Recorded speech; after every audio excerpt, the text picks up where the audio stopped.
আজি কেবিনেটে এটা গুৰুত্বপূৰ্ণ সিদ্ধান্ত লৈছে যে গুৱাহাটী, ডিব্ৰুগড় আৰু শিলচৰত দোকান পোহাৰ এতিয়া 24 ঘণ্টা খোলা ৰাখিব পাৰিব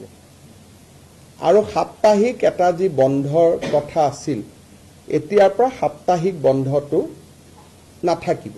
চৰকাৰী নিয়মত নাথাকিব কোনোবাই বন্ধ কৰিব খুজিলে কোনো আপত্তি নাই ডিব্ৰুগড় গুৱাহাটী আৰু শিলচৰ পৌৰ নিগম মিউনিচিপালিটি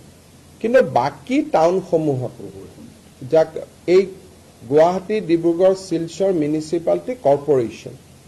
কিন্তু বাকি টাউনসমূহত ৰাতি 2টা বজা পৰ্যন্ত দোকান পোহাৰ খোলা ৰাখিব পাৰিব গ্ৰাম্যাঞ্চলত ৰাতি 11 বজালৈকে দোকান পোহাৰ খোলা ৰাখিব পাৰিব যাতে আমাৰ ক্ষুদ্ৰ ব্যৱসায়ীসকলৰ উপাৰ্জন বৃদ্ধি হয় তাৰ বাবে আমি এই ব্যৱস্থাটো গ্ৰহণ কৰিছো কিন্তু শ্ৰমিকক বছৰত সপ্তাহত 48 ঘণ্টাতকৈ বেছি কাম কৰাব নোৱাৰিব একেটা ষ্ট্ৰেচত 9 ঘণ্টাতকৈ বেছি কাম কৰাব নোৱাৰিব আৰু শ্ৰমিকক মই 24 ঘণ্টা দোকান খোলা ৰাখিলো তাৰমানে শ্ৰমিকৰ 3টা শিফট কৰিব লাগিব তাৰমানে শ্ৰমিকসকলক কষ্টত দি পেলাই এটো সুবিধা নহয় ইয়াৰ ফলত এমপ্লয়মেন্ট যাতে বৃদ্ধি হয় 9 আৱাৰ্ছৰ কাৰণে যদি দোকানখনে 2টা এমপ্লয়ী ৰাখিছিল এতিয়া 24 ঘণ্টাৰ কাৰণে তেওঁ 2টা 3টা শিফটত আৰু 4 জন বেছিকৈ এমপ্লয়ী ল'ব যাতে আমাৰ অসমত নিয়োগৰ সুবিধা হ'ব পাৰে ব্যৱসায় বাণিজ্য ভাল হ'ব পাৰে বিহুৰ বতৰৰ আগত পূজাৰ বতৰৰ আগত তাৰ বাবে আমি এই সিদ্ধান্ত গ্ৰহণ কৰিছো আৰু মই ভাবো যে এই সিদ্ধান্তই আমাৰ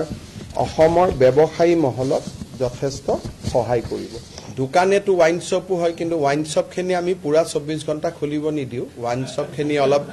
আগতীয়াকৈ বন্ধ কৰি দিও ওয়াইন শ্বপ খিনি 2টা মান বজালৈকে এতিয়া 12টা লৈকে চলে তেওঁলোকক পুৰা গুটে ৰাতি নিদিও তেওঁলোকক অলপ কমাই দিও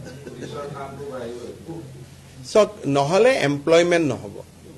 সেইকাৰণে কিন্তু ওয়াইন শ্বপ খিনি গুটে ৰাতি দিলে অলপ বেয়া হ'ব সেইকাৰণে হেতু এতিয়া ওয়াইন শ্বপ খিনি 12টাত হয় গুৱাহাটীত 2টা লৈকে কৰি দিম বাকি জায়গাত 12টাই থাকিব বাকি ডিব্ৰুগড় শিলচৰ আদিত ওয়াইন শ্বপটো বঢ়াই নিদিও কষ্ট হ'ব কিন্তু গুৱাহাটীতটো 24 ঘণ্টা প্লেন ৰেল আহি থাকে গতিকে গুৱাহাটীটো 2টা বজালৈকে দিম বাকি ওয়াইন শ্বপ খিনি যেনেকে আগত আছিল তেনেকে থাকিব ওয়াইন শ্বপ খিনি আমি বঢ়াই দিয়াৰ কথাটো চিন্তা কৰা নাই পিছত যদি কোনবাই দাবী কৰে ৰাইজে কয় বেলেগ কথা কিন্তু আজিৰ মুহূৰ্তত আমি এইটো নৰ্মেল শ্বপছ এণ্ড এষ্টাব্লিশমেণ্টৰ কাৰণে কৈছো